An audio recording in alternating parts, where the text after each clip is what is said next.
Visit in the heart of Kenya. Nestled among rolling hills and acacia trees was a village vibrant with color and life. Here lived a young man named Mosey. Mosey was shy, his words often getting lost before they could reach his lips, but his hands knew a language all their own. They spoke through the rhythm of the drum. One day, drawn by an ancient calling, Mosey ventured deep into the sacred grove. He found a magnificent mugamo tree, its branches reaching for the heavens like gnarled arms in prayer. With deep respect, he asked the tree for a piece of its spirit. He carefully chose a fallen branch, weathered by sun and rain, and carried it back to his hut. For days and nights, Mosey worked. He hollowed the wood, his tools singing a quiet song. He stretched a supple hide over its frame, pulling it taut, securing it with pegs carved from the same sacred wood. He poured his heart, his shyness, and his dreams into this drum. It wasn't just an instrument. It was a piece of his soul. When he finished, the drum seemed to hum with a life of its own. Not long after, a shadow fell over the village. A dispute over a shared wellspring bubbled up, turning friendly neighbors into bitter rivals. Voices that once sang together in celebration now shouted in anger. The beautiful harmony of the village was shattered by the harsh sounds of discord. Words became weapons, and soon the whole community was divided, their hearts heavy with resentment. Seeing the growing rift, Mosey's own heart ached. He knew his quiet words would be drowned out by the arguments.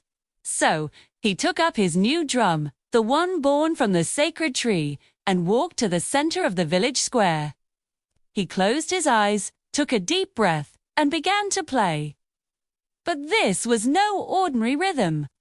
Mosey listened to the angry shouts around him, heard the sharp, cutting words of one neighbor, and his fingers tapped a quick, aggressive beat on the drum's edge. He heard the stubborn, booming complaints of another, and his palms answered with a low, thudding rhythm. The drum began to speak.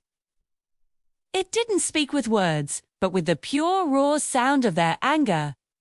It echoed their harsh tones, their impatience. The villagers stopped shouting, their heads turning towards the strange, yet familiar sounds. A woman heard her own sharp, scolding voice in the high-pitched patter of Mosey's fingers. A man recognized his own booming, unreasonable demands in the drum's deep, relentless pounding. First, a child giggled, pointing at his father. Then, a small smile appeared on the woman's face as she heard the absurdity of her own tone played back to her. Soon, a ripple of laughter spread through the crowd. The reflection they heard in the drum was not who they wanted to be.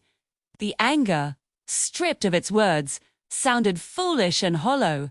Seeing the change, Mosey softened his rhythm. The beat slowed, becoming gentle and steady, like a calm heartbeat. It was a rhythm of understanding, of community. One by one, the villagers started to hum along. The hum grew into a song, a melody of forgiveness and reunion. They started to sing, their voices blending once more, not in anger, but in beautiful harmony. The drum had spoken the truth without a single word. It had shown them the ugliness of their conflict and reminded them of the beauty of their unity. Mosey, the shy drummer, had taught his village a powerful lesson. Sometimes, the deepest truths aren't spoken or heard, but felt through the rhythm that connects us all. Nestled music, in its pure form, can heal wounds that words create and teach harmony better than any argument. Thank you so much for joining me on this journey. If you enjoyed this story, please consider liking this video and subscribing to the channel for more tallies from around the world. It truly helps us bring more stories to you. See you next time.